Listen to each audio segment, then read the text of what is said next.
Welcome to Intellect Initiative. Are you too old or too young to be successful? This is a question I get asked a lot. I guess from these two variations. The question I receive the most is, am I too old to be successful? Did you miss the train? Are you too old to become successful? Well, the short answer is absolutely not. If you're new here, I'm Randhika Vijayasinghe. I've been working as a capacity builder and a counselor for over a decade. I was lucky enough to help thousands of individuals move forward in their lives. Through this channel, I share some of the lessons I learned from my journey as a capacity builder and as a person, hoping that these insights will come in handy for someone out there. You can follow me on other social media platforms such as Instagram. Those links are in the description. Right, are you too old to become successful? I think this is one of the hardest questions to answer if you don't know the history, okay? The question is it too late for you to bloom? The answer to that question depends on what you define as success. Let's get one thing absolutely clear. Success is a subjective term. I re-emphasize, success is a subjective term. Nowadays, I think it's easy for us to forget that because all the big companies, all big corporations are trying to sell us their version of success. But let's not forget, success is a subjective term, and we all have the freedom to define what that means to each of us, at least to some extent. Why did I say at least to some extent? I don't want to mislead you by saying you can define success any way you see fit. I'm happy to do that. I can do that because I know it's a very empowering thought to think that you can define success the way you see fit. Who wouldn't like that, right? So I can say that and you will like it, but that's not real. It's not true. So I want to be realistic. At the same time, I want to empower you. Okay, so don't worry. I'm going to balance it out. The reality is we are social animals. Human beings are social animals. And to some extent, our version of success, the way we define success, is colored or influenced by societal expectations. No matter whether I like it or not, no matter whether you like it or not, that's the reality. So your version of success, sure, you are defining it to an extent, but it's a mix of societal expectations plus some of your personal likings and your personal views. So in other words, there are infinite possibilities to define what success means for a human being. So generally, when we age, naturally, we lose some biological capabilities. That's just the way it is, okay? Naturally. So if your definition of success is heavily impacted by some of those biological markers, then it can become a bit harder to be successful. Let's say your definition of success is winning an Olympic gold medal in triathlon. Well, that requires a certain level of biological competency, and the older you become, it might become harder to maintain those biological competencies, right? That's the reality of it. However, not many people define their success that way. I mean, not many people want to win a gold medal, right? Olympic gold medal. So that's a very rare definition of success, I would say. After working with thousands of incredible people, incredible individuals, so I realized that there are some common themes when it comes to defining what success is. So I'm going to mention some of those main terms or main themes, but keep in mind this is not an exhaustive list. Wealth, relationships, health, impact, knowledge, spiritual. Those are some of common emerging themes when people are trying to define their own version of success, right? So are you too old to be successful in these areas? Are you too old to become financially successful? Are you too old to be successful in your relationships? Are you too old to become an influential person who can create an impact, who can make an impact on your society? Are you too old to grow spiritually? These are the burning questions, right? So let me take you back to history. Let's observe how things panned out for Anna Mary Moses. Anna Mary Moses was a 78-year-old grandma living on a farm in Greenwich. Her health was declining due to old age. Obviously, she was 78 and her arthritis got worse.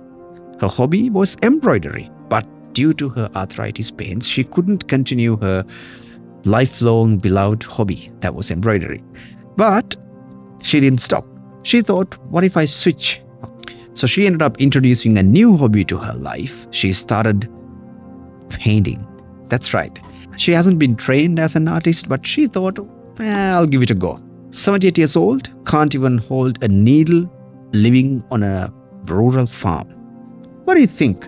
Was she too old to become financially successful? Was she too old to become influential? Was she too old to become successful in life generally? What do you think? What is the probability of her becoming successful? She wasn't a trained artist or anything, but she started it for fun. She put her paintings for sale in local stores, okay, for a very cheap price, only $3 a piece. I mean, imagine that, because nobody was buying her art, obviously, and she wasn't expecting a career out of it. Now, Louis Calder, an art collector, he was passing through Anna's village, and he went into a local store to get something like a drink or something, right? Something small. And then when he went into that store, he suddenly saw one of Anna's paintings.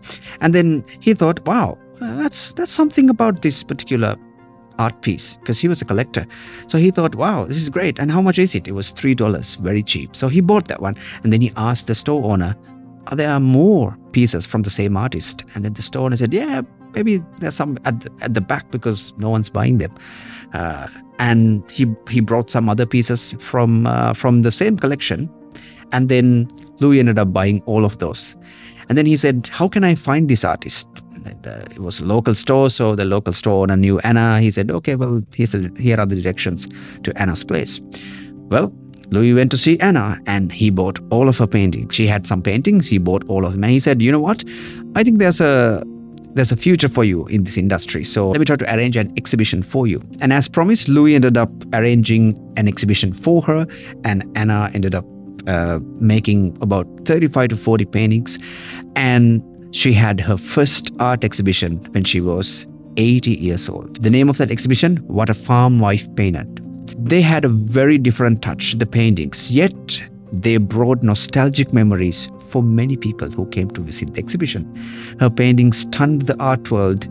Press named her Grandma Moses, and that became her brand name. Long story short, she became one of the most successful artists. She became a multi-millionaire within a couple of years.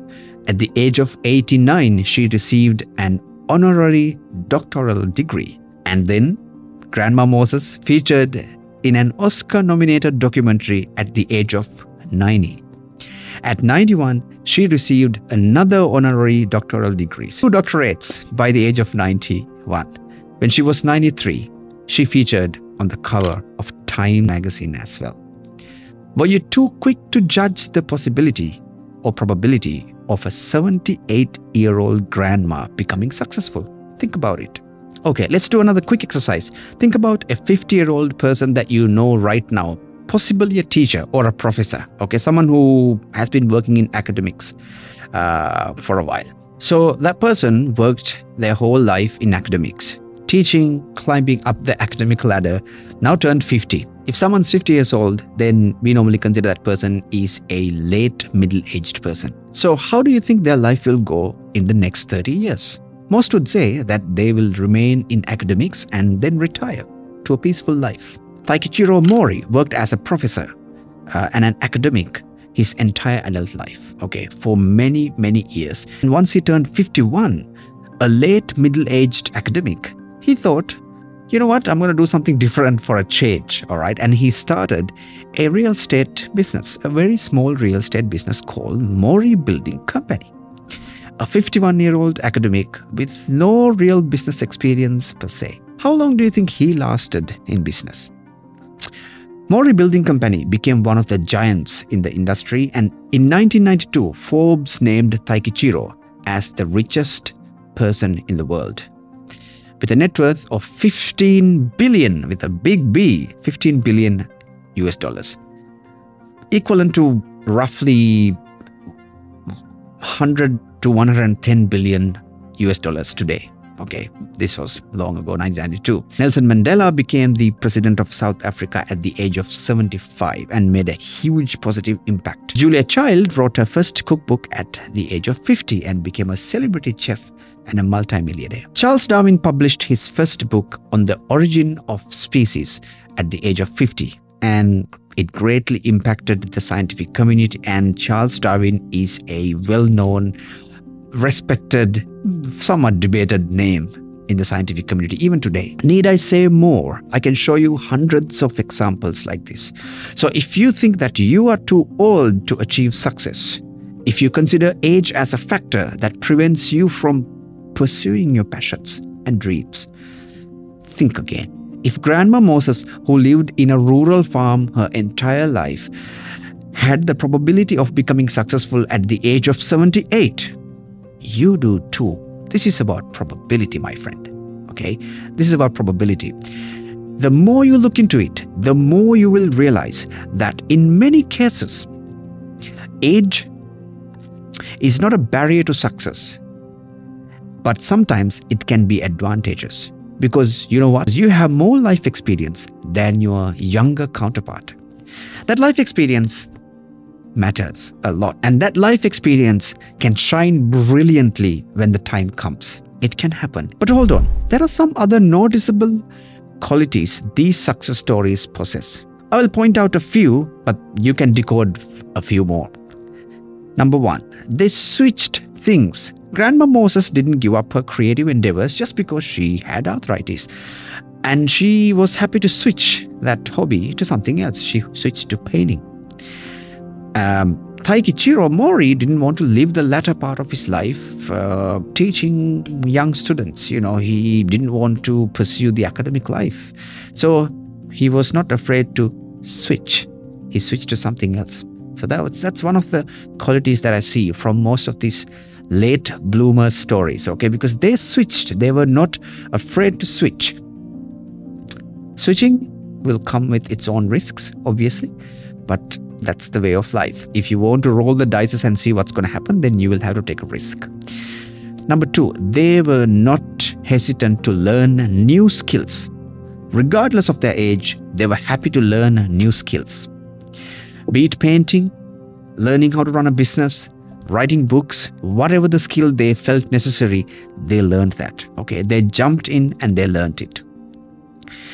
Number three, third quality. Remember I told you that your definition of success is a mix of societal expectations and personal views, right? That's the way it is. I feel like looking at all these stories and also observing some of the personal stories that I've witnessed on a personal level and with my clients who are late bloomers, they kind of pushed the societal expectations away and did what they felt like. So they created a different definition of success. And when they constructed that, they put their own views more into it rather than being crushed by the external societal expectations. I mean, I'm sure there were people who laughed at Taikichiro when he started his real estate business. He was 51 years old and he was a soft-spoken academic. Also, I'm sure people laughed at Anna's paintings when she started painting. I mean, they're not brilliant, by the way. I'll show you. I've showed you a couple of her paintings as well. That was the case. She brought a different style, and she wasn't trained professionally to become a painter. So she had a different perspective, a fresh perspective. That's the point. And I'm sure people laughed at her paintings. Some of her neighbors looked at her paintings and thought, oh, they are, kind of childish.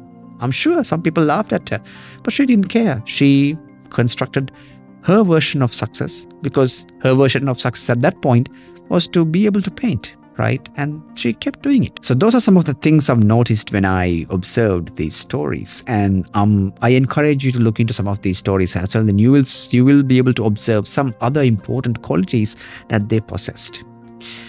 Most of us grew up in cultures where we were taught that if you don't do the right thing at the right age, then you will fail. Sure, there could be some things that you might be able to do better when you are young. However, if history has taught us anything, It's that this perspective on life is flawed. So throw away that old paradigm. No matter how old you are, there's always a probability for you to become successful. Listen to that again and study history. You will find hundreds and hundreds of cases like this. Okay? Switch things, start learning new things, and maybe don't care too much about the societal expectations. Combine those three things and you will increase the probability of achieving your dreams. That's it for today. But before you leave, let's do something fun. What is something that you gave up because you thought you were too old to do it? Or better yet, what's something that you haven't started because you thought or you are thinking that you are too old? If you're happy to share, put a comment below and let us know if you are going to break that thinking pattern and start those things. Because remember, in many cases, age is not a significant factor in success. Well, that's it for today. I hope you got something out of today's video. I'll see you with another video soon. Until then, take care.